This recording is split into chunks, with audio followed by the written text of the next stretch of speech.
Hi, welcome to my Fireside Stories number 2. This is based on a true story that happened to my dad when he was in the RAF during the war, when he was training in Canada in 1942. He was training to be a pilot. And this one's written by my good friend Anthony Crawford and myself. So here we are, A Flight into Madness by John Ebrington, which is my nom de plume, and Anthony Crawford. So here we go, A Flight into Madness by John Ebrington and Anthony Crawford. Like Harold Macmillan once said,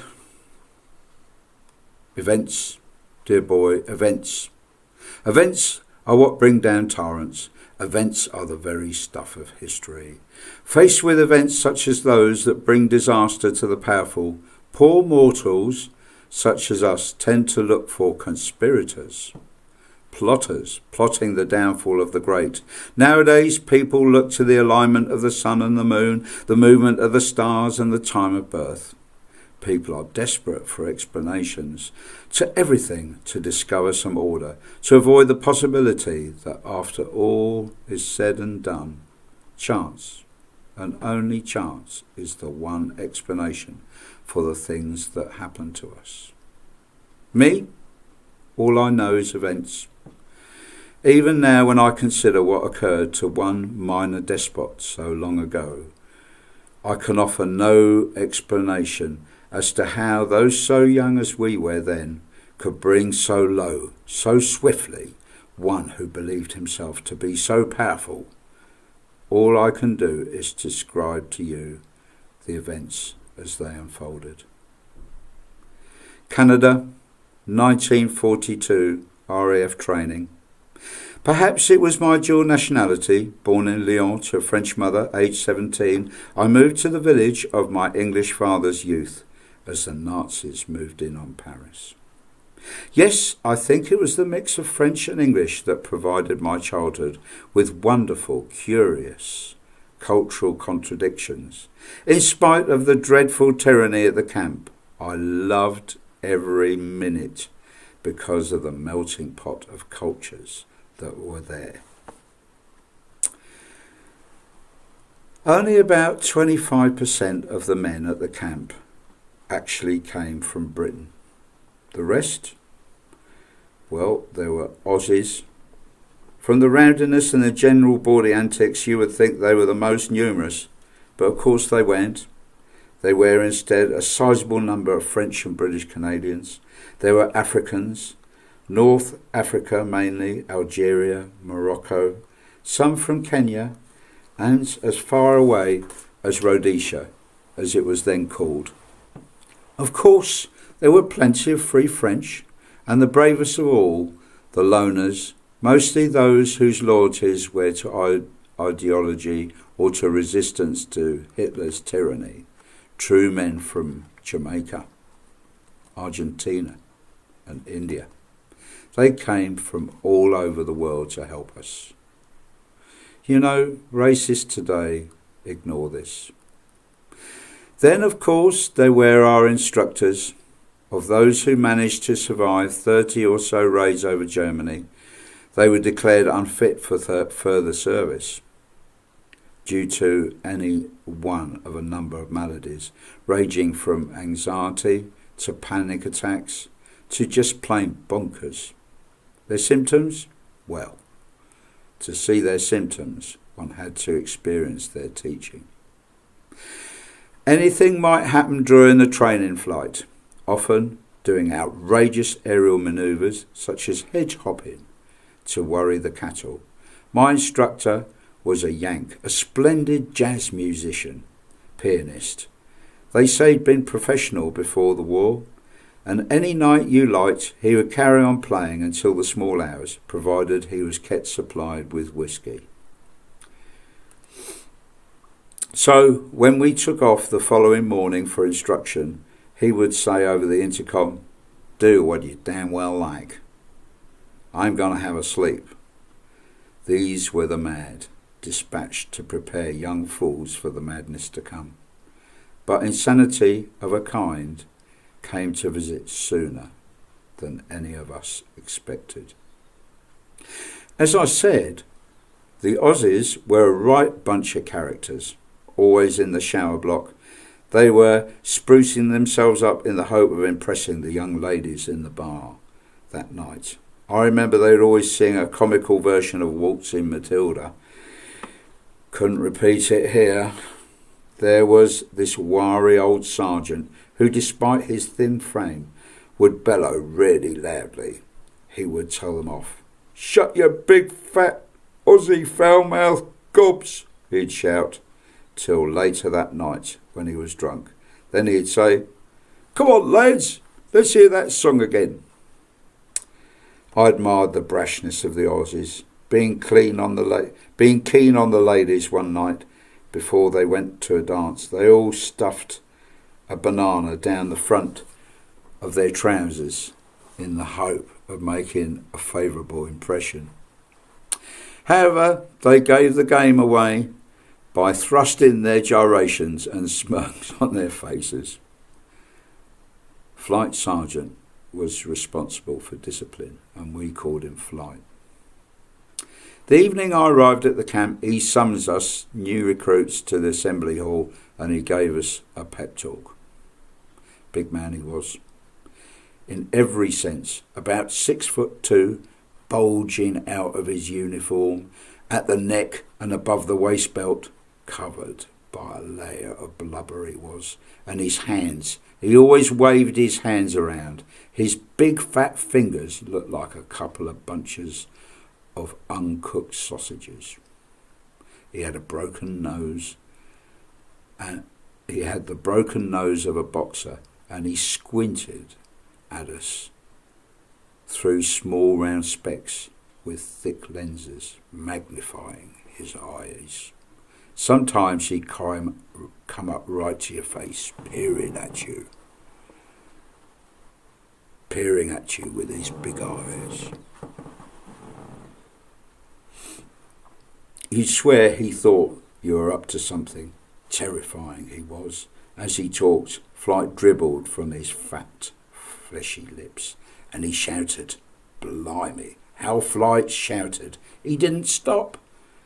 What was it he used to say?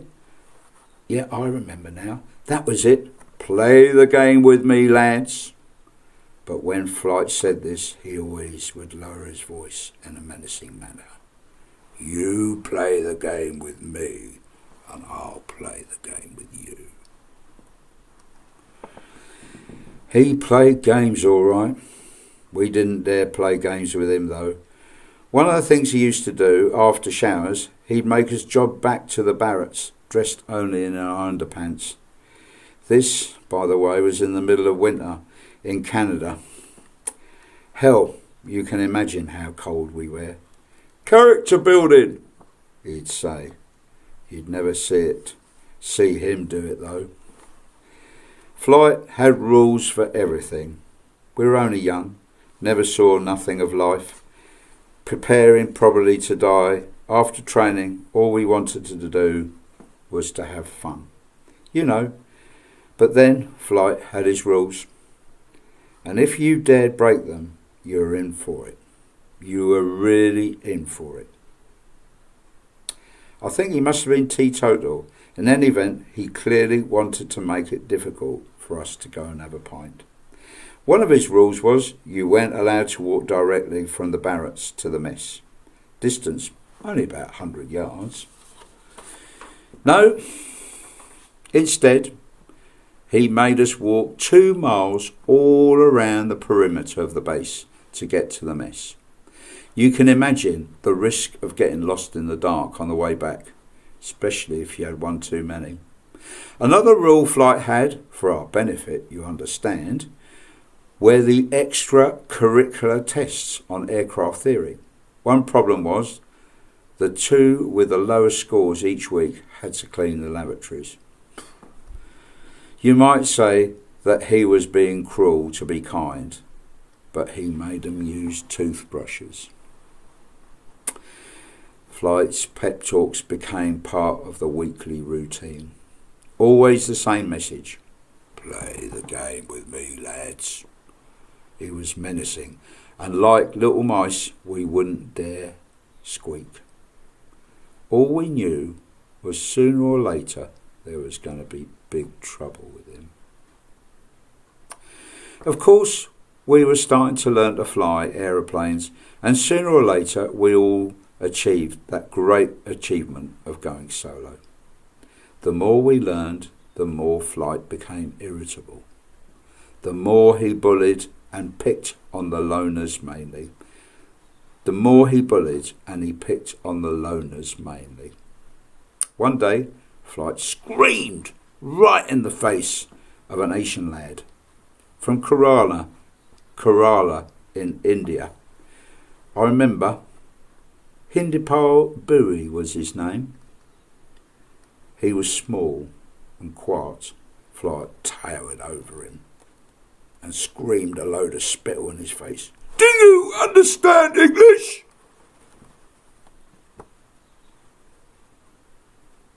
The response was delivered without a trace of fear that Flight had hoped to create. Oh, absolutely no problem whatsoever, he replied in crisp Oxbridge accent. That was the first time I saw Flight lost for words. We saw poor Hindipal doing circuits of the camp. We tried to speak to him, but he just shook his head, said nothing. I think his fear was more for us than him. He was there again on the following nights, then suddenly he left. After training we discovered his bunk was empty. Blankets neatly folded as always. We never saw Hindipal again. It seemed inevitable that one day the Aussies would come into conflict with Flight. The day arrived when he caught some of them coming back the short way round from the bar at night.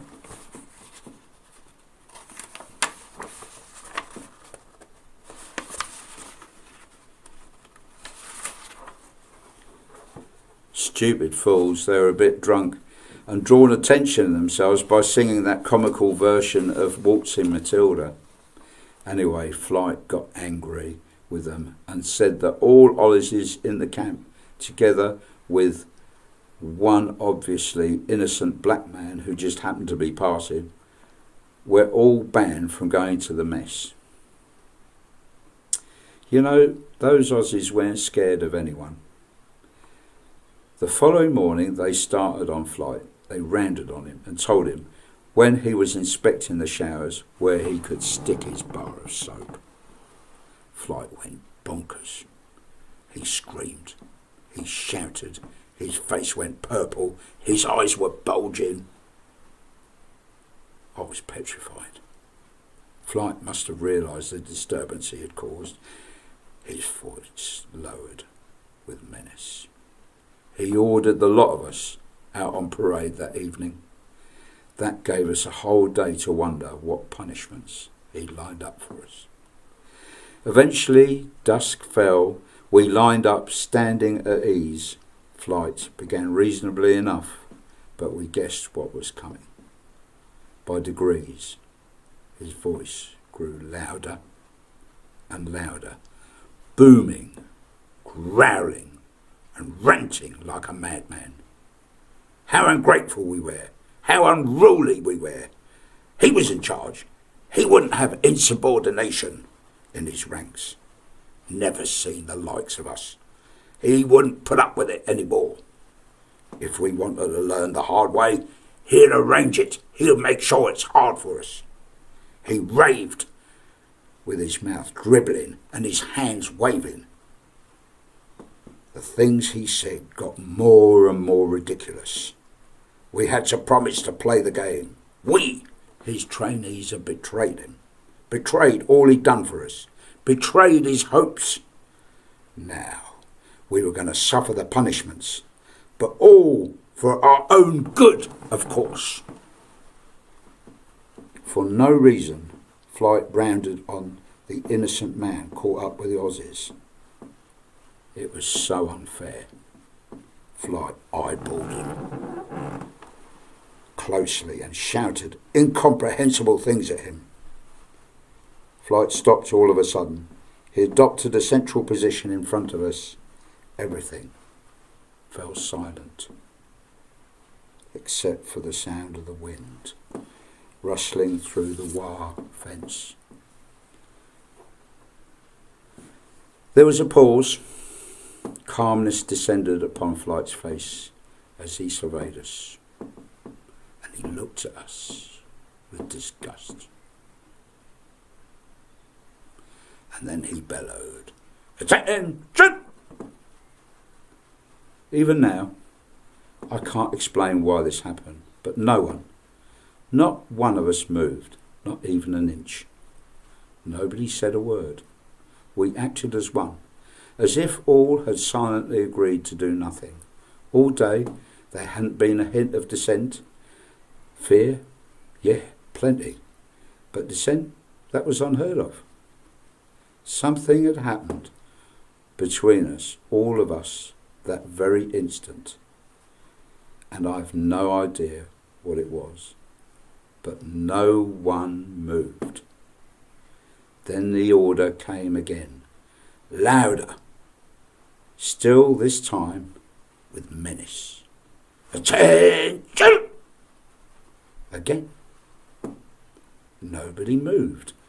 He glared. Sweat trickled down his forehead, though it was freezing. Cold vapour was pouring from his dribbling mouth. He wiped it with his sleeve. For a moment, in his face, just a flash of uncertainty. Then as suddenly as he had stopped a moment ago, Flight went totally berserk. He shouted, he screamed, his arms waved. By contrast, we did nothing. We just stared back with defiance, or perhaps a bit of pity. I'm really not sure, but probably both. Opposite the parade ground stood the sergeant's mess. Hearing the commotion, out came several of them to see what was happening. They paused to take in what was going on. Then, like us, seemed to decide as one. They moved towards the failing lunatic. I thought they would seek to calm him, discover the reason for his rage. Then we'd be in big trouble. To my surprise, without saying a word, the three picked him up and physically carried him into the mess, his arms still flailing, voice ranting as he was carried away. Still on the parade ground we remained, wondering what to do. The squadron leader emerged from the mess. I dreaded what he'd say to us, and I was convinced we were in big trouble. Quietly, he told us to return to our barracks. I have never since understood how all of us, independently and quite spontaneously, decided as one to defy Flight. But the most remarkable thing was perhaps that there was absolutely no response to our mutiny. Later we heard that Flight had experienced some kind of mental breakdown and had been placed in a psychiatric hospital. Part of me felt a bit sorry for him, but that soon passed. To my relief, he never came back.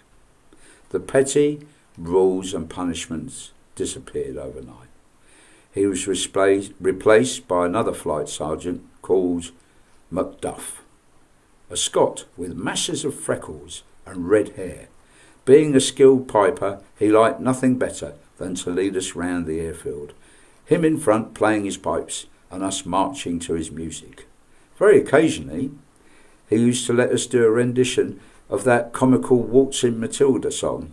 I must say, I've never experienced it. Marching to bagpipes out in the open air can be quite magical. Anyway, that's all the discipline we got from Macduff. That's the end of the story. Thank you very much for listening. Cheerio.